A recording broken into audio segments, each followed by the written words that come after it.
రావిపూడి దర్శకత్వంలో వెంకటేష్, ఐశ్వర్య రాజేష్, మీనాక్షి చౌదరి జంటగా నటించిన సంక్రాంతికి వస్తున్నాం థియేటర్స్ లో విడుదలైన బ్లాక్ బస్టర్ హిట్ టాక్ ని తెచ్చుకుంది.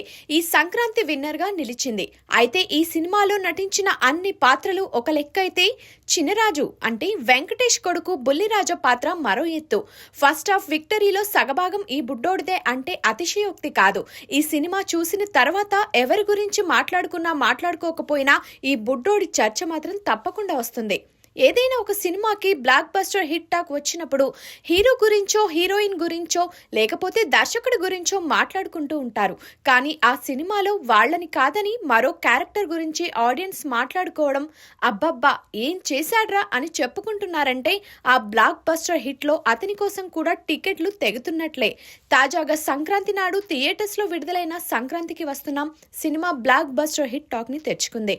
పండగ పూట ఫ్యామిలీ అంతా కలిసి హ్యాపీగా ఎంజాయ్ చేయడానికి ఆడియన్స్ ఎలాంటి సినిమా అయితే కోరుకుంటారో సరిగ్గా పండక్కి అలాంటి బొమ్మే దిగింది. అది సంక్రాంతికి వస్తున్నాం. ఈ సంక్రాంతికి గేమ్ చేంజర్, డాకు మహారాజ్ చిత్రాలు విడుదలైన ఈ ఏడాది సంక్రాంతి విన్నర్ గా అంటే సంక్రాంతికి వస్తున్నాం అని నిస్సందేహంగా చెప్పొచ్చు. కలెక్షన్లు కాకి లెక్కల పక్కన పెడితే జనాల్ని మెప్పించే చిత్రం అంటే అది సంక్రాంతికి వస్తున్నాం అని మాత్రమే చెప్పొచ్చు.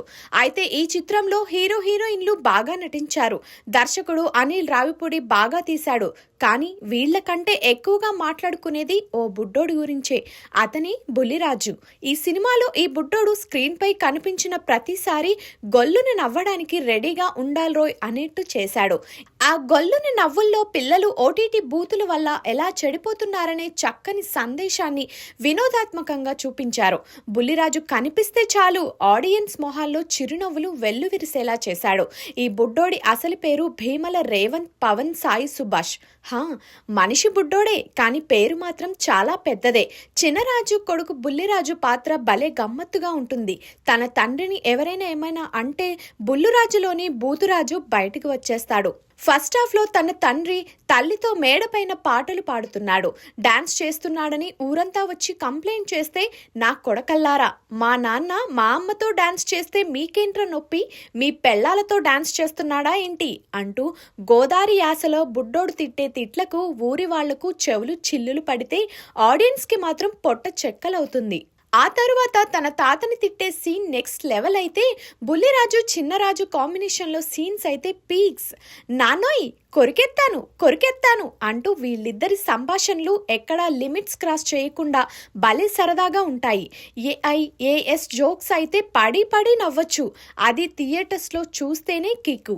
అప్పట్లో డి వెంకీ చిత్రాలను చూసి మాస్టర్ భరత్ గురించి ఎంతమంది చెప్పుకున్నారో ఈ బుడ్డోడు బుల్లిరాజు గురించి కూడా ఇంకా గట్టిగానే చెప్పుకునేట్టు చేశాడు. ముఖ్యంగా బుడ్డోడి గోదారి స్లాంగ్ అయితే అక్కడి వాళ్ళకి విపరీతంగా నచ్చేస్తుంది. ఈ బుడ్డోడు మంచి నటుడే కాదు, మంచి మాటకారి కూడా. మొన్నటి ప్రీ రిలీజ్ ఈవెంట్లో మాటల పటాకా అనిపించాడు ఈ బుడ్డోడు. నేను ఈ సినిమాలో వెంకటేష్ గారి సన్ క్యారెక్టర్ చేశాను. ఆయన లాంటి గొప్ప యాక్టర్తో నటించడం నాకు చాలా హ్యాపీగా ఉంది. ఆయనతో నటించిన మూమెంట్స్ నేను లైఫ్ లాంగ్ గుర్తు పెట్టుకుంటాను. నాకు ఈ సినిమాలో ఇంత మంచి అవకాశం ఇచ్చిన అనిల్ రావిపూడి సార్కి బిగ్ థ్యాంక్స్. పటాస్ మూవీ నుంచి నేను అనిల్ సార్కి పెద్ద ఫ్యాన్ని. ఆ అభిమానమే నన్ను ఇక్కడ వరకు తీసుకువచ్చిందేమో.